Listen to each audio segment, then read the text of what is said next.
Ohayo gozaimasu, konnichiwa, konbanwa, depend of the time when you're watching my video. Today, I would like to discuss about our business service setting up here in Tokyo, in Japan. We established a representative office in Tokyo, in the service office.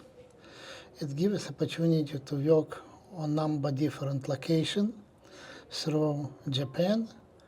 I am small business owner from Melbourne, specializing in area of financial services, real estate, and business consulting. And I have strong purpose to come here in Tokyo.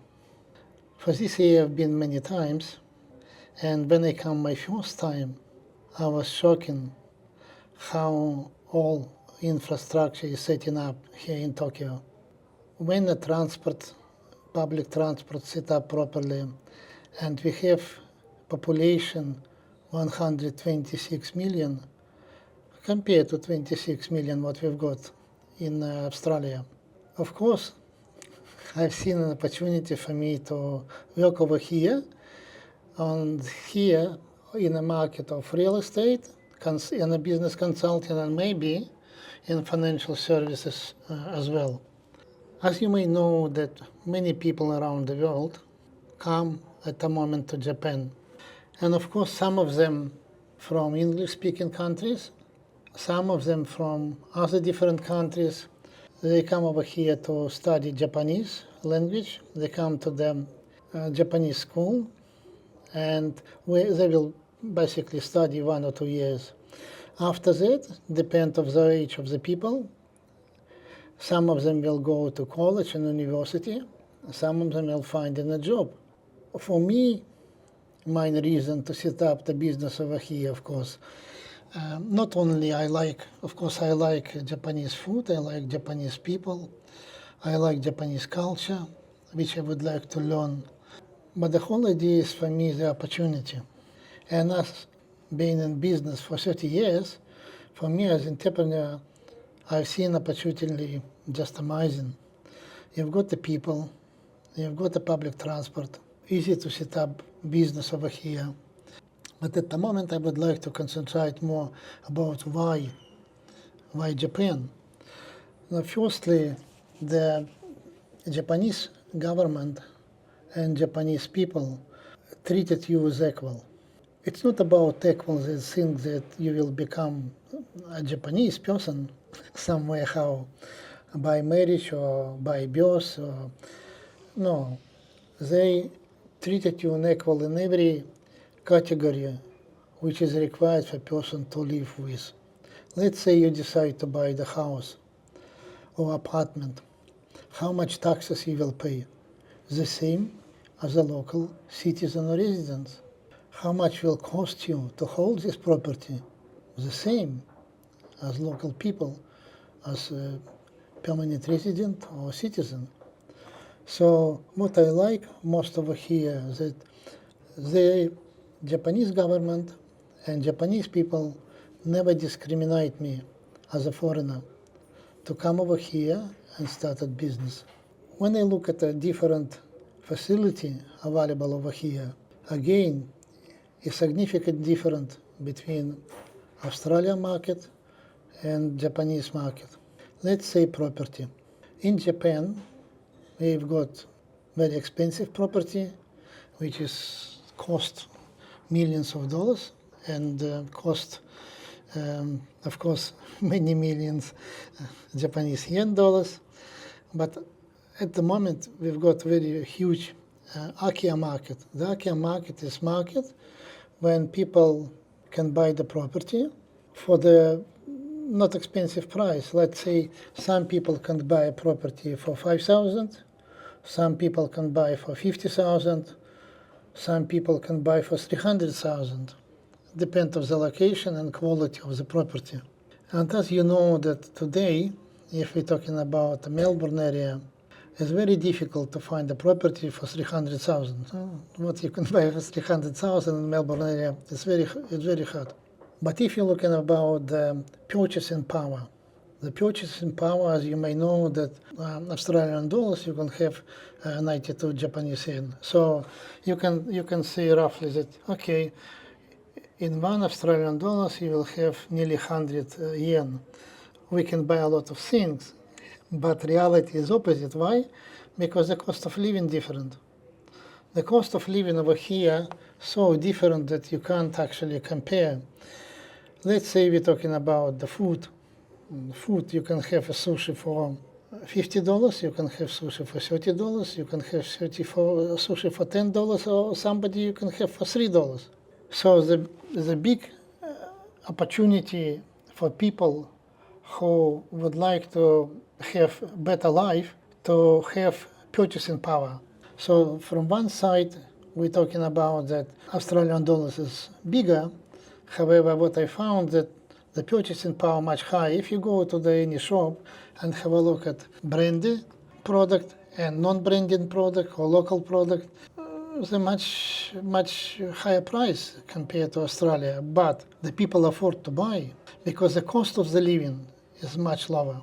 And if you're talking about today to run a business in Japan, they open any nationality. So you can get tourist visa many countries for free, and many countries you can get for no cost or maybe $10 cost, the tourist visa. But when we go to set up the business over here, anyone as a foreigner can set up a company in Japan. Let's say myself, I'm Australian citizen. I can set up in Japan two types of the company. Года кайша или кайда кайша. То есть это private company или public company. What is happened to the entrepreneur when he got so much opportunity? Excited. I'm very excited. So, and another thing what I'm excited as well, that tried, of course, and will study to learn Japanese language in university, like Aramati University. They provide study in international studies, and you can choose number different languages. So I will go to study Japanese language, already approved to be studied. So this will give me opportunity to learn Japanese culture. And another thing I would like to say is that when you go to study the school, you have an opportunity to do student exchange program. For instance, I'm studying Swinburne University, and if I wish, we can have 5 partner universities from Swinburne University, and you can study for student exchange program and learn Japanese language. But what is making me more excited that people in Japan are very open for people who speak in English. So for me, for instance, in the Tokyo area, I have no problem to communicate in English. Yes, of course, it's very difficult if you go to ask somebody, excuse me, how for me to go to station 1, 2, 3? It would be hard, but you can say, "Sumimasen," and then start to talk about English, and then people started to listen to you, and then they become open to you. And of course, if you ask somebody how to go somewhere, many people will go with you and help you to be sure that you will come where you come. Some of the things, of course, it's a little bit difficult. Let's say the Google Map. The Google Map very hard to find, navigate without link if you would like to come particular location. So, but if the people will send you the link, so it's no problem. When I suddenly meet one of the Google developer who are working here in a Google company, they're saying yes, at the moment they understand that some particular area, no, I can say many area, when you do the search in English, it's very hard to get. And when you go through location, you go, then suddenly you drop it, show you to go to different location, different way. But this is a small things, and eventually we'll sort it out. But more important, that country is open, the government is open, people is open. And my question is, if you are an entrepreneur, are you open? Like in my situation, of course I'm open. And I would like to use these people. Like when I go to travel, let's say I go to metro and go to the public transport in a wagon, the people very quiet. This is what I like most. Most of the mobile on a sound, and they're just writing something over there. And of course, to have people polite around you and very quiet, for me personally, is a big advantage. After finish this video, I will go to the government to discuss about one of the more important things is a pension. In Japan, they've got similar pension system like in Australia. They've got national pension, they've got employer contribution pension, and they've got a private pension. But what I found on my small research, that many self-employed people in Japan doesn't pay pension, and most of them relying on government pension or national pension. How much is the national pension? The national pension is 860,600 yen per year, or 68,000 yen per month. This is a very small amount. And of course, for them to live in this country, you needed to earn a little bit more. So on the research what I've done so far, if you earn less than 2.5 or 250,000 yen a month, it's a bit harder to live, particularly if you're renting an apartment. Because apartment you can find you can find for $500 a month, you can find for $1,500 a month. It's similar, but it's much, much cheaper compared to Australia. And of course, for younger people to be able to start your life, get education, get employment, get experience, in my view, is easier compared to Australia. But in Australia, we've got different opportunity, like for instance, more freedom. Like I said, let's say you would like to buy a car. It's very simple thing. You can go any particular dealership, and depending how much you would like to spend, you buy the car. In Japan, to buy the car this way, just not possible. Because let's say you decide to buy the car, you have to go to police. The police will make an appointment with you and come to your home where you live in, regardless you're renting or purchased property. If you don't have car park, there's no way you will get a certificate from police to buy the car. But if you've got a car park, the police will come, they will measure your car space, and depend of the car you would like to buy, they will give you certificate to buy the car.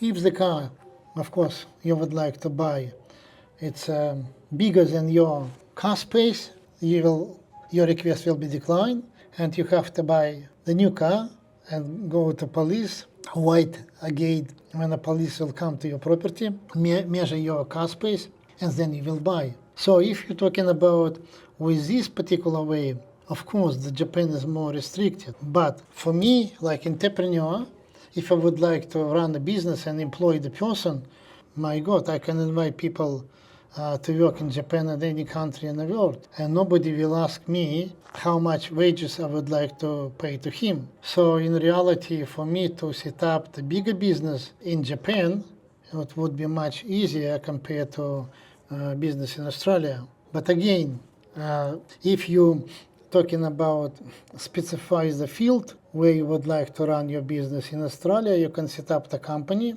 and you can change your business structure, and you can change your business type of the business you would like to run at any time without any problem. You just only when you submit tax return to your accountant, you needed to say what industry are you in. In Japan, a little bit difficult, particularly for the person who is a non-permanent resident, a non-citizen. From one way, you can think about, okay, how possible to set up the company and set up the business if you don't know what you would like to set up? But my answer is that do the research.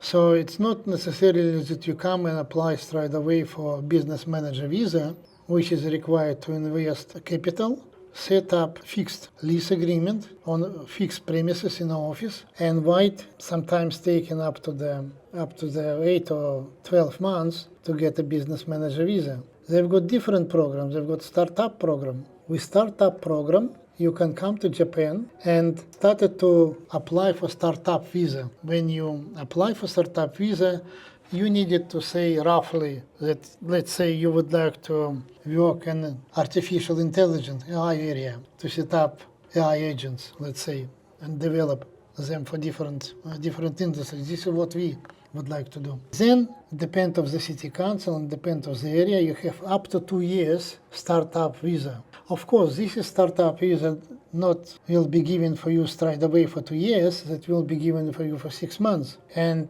depend of the area. You required to come to the city council once a month and report and discuss about what progress do you have in preparation to apply for business manager visa. But from my side, like experienced entrepreneur, I can see this more advantage than disadvantage, because if you prepare properly and on a way of investigation, what kind of business you would like to set up, you're working through market research, speaking with the people, go to see prospecting customer and discuss with prospecting customer what the customer really want, it will definitely help you to survive in your business. Because I don't think that the secret for everyone that 95 businesses in 5 years collapse. They're not working anymore. And if you're looking at one of the best business system is McDonald's, you can see that for many years the businesses survive and going well and well and well. They change products, they change names, they change promotion. Why? Because business is a system, you see?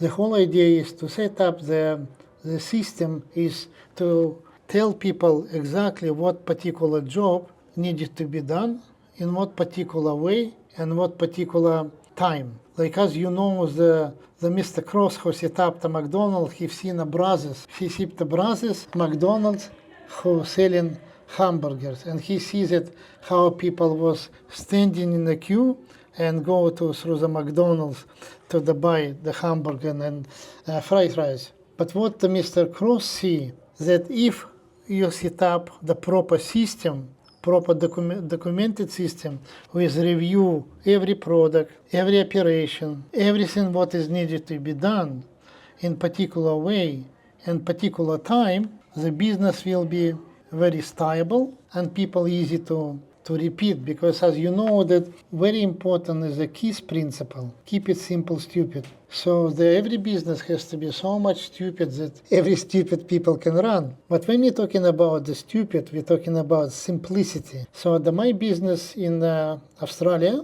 if you're talking about real estate, I do buy advocacy. From one side is simple business. Now you can go to an auction, or you can go to see the real estate agent and purchase property for your clients. Or you can do some property which is not available for the market to buy. But in reality, the person who will work with you or myself, you have to have 2 years experience in real estate as a minimum before you apply for the license. And of course, compared to the real estate business to the financial planning business, let's say, again, it's different. Like, for instance, in real estate business, the company got a license and the person got a license.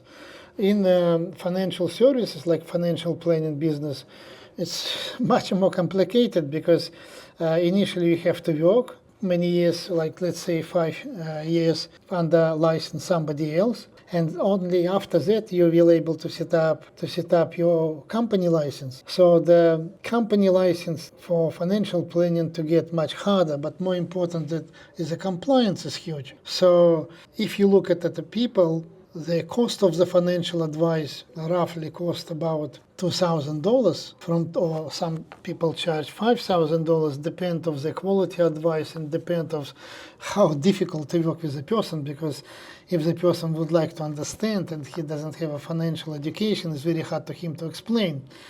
And let's say when you explain to him everything what is needed to be explained, then the person will make a decision. Many people would like to sleep overnight and make a decision, and what has happened, because person doesn't have proper financial education, so he's not able to make a financial decision anyway, and most of them just walk away. So this is why it's not that dangerous to have startup visa, to see what kind of businesses you've got capacity and capability to run in different country. Like I said, we've got one of them is a business consultant. What does it mean? I would like to start it from the scratch. So I would like to start to set up YouTube channel and work through community to educate people. Because let's say investment, we're talking about, let's say property investment. And a property investment in Australia and property investment in Japan is completely different. So in Australia, the people making money from the rental return, and second income they earning from the equity growth. In Japan, because they had very high boom in 1980, the Japanese bank scared to lend money. So they can happy to lend you money to buy the first house or townhouse or apartment. But many of them will not agree to lend you money to buy second one. Why?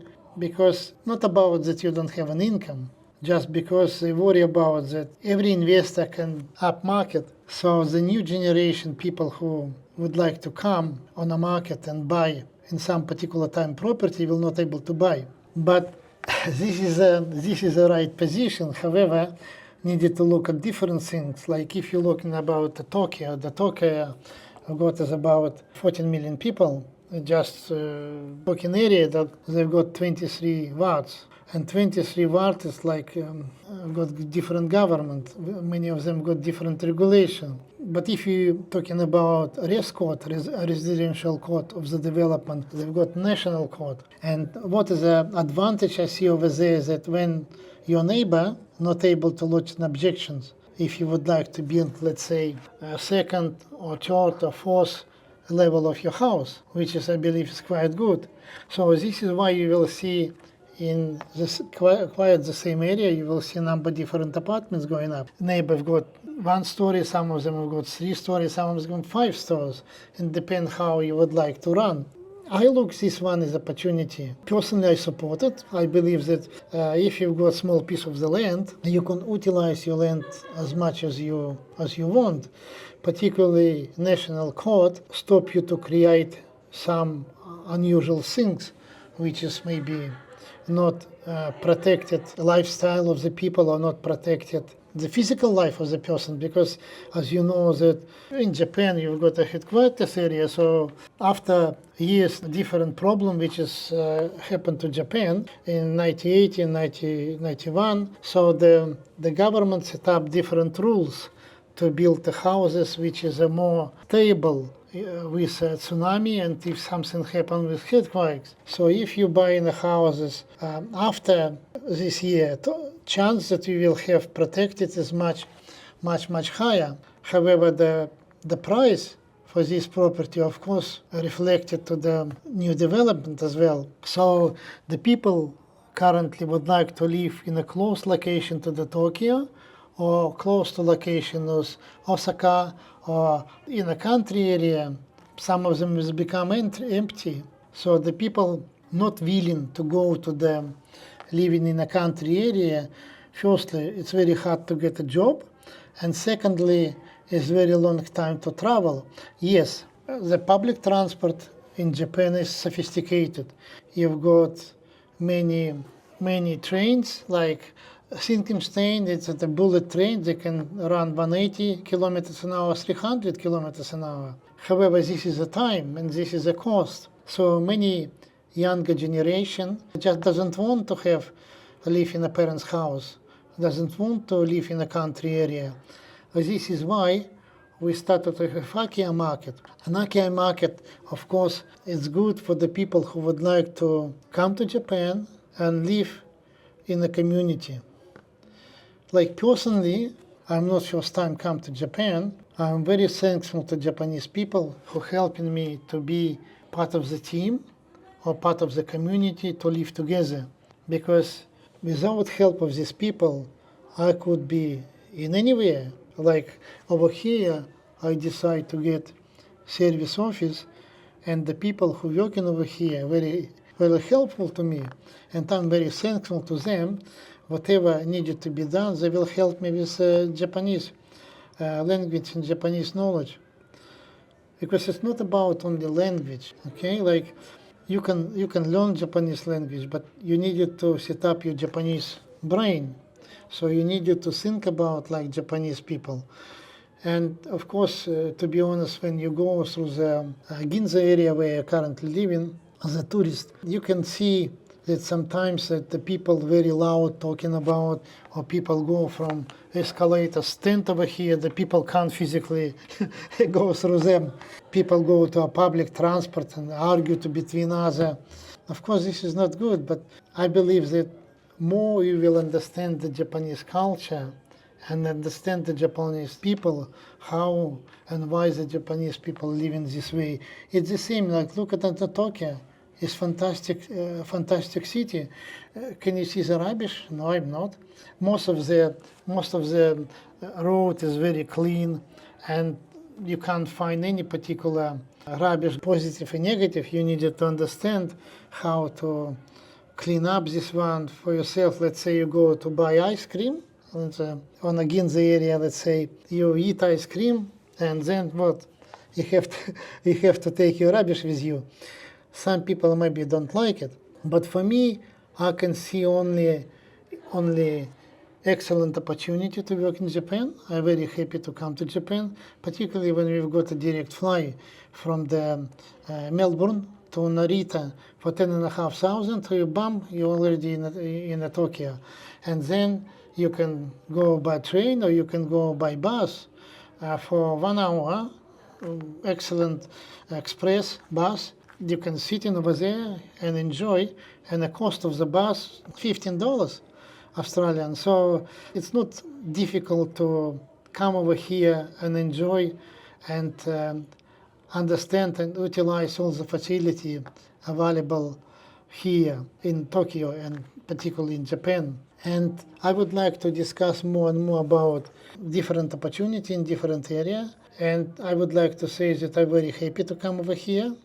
And I would like to share my experience. I made a few videos, and I will prepare and publish on YouTube to give you a chance to understand why the Australia and Japan would like better to work together. So the whole idea is for me to build a business for Australia and Japan, to work together, to understand culture. I know that many people happy to learn English, so this is another opportunity, and I think that after a short period of time, in Japan will be big population of the people who come to here to work or do the business. Thank you very much for your attention. See you soon. Bye for now.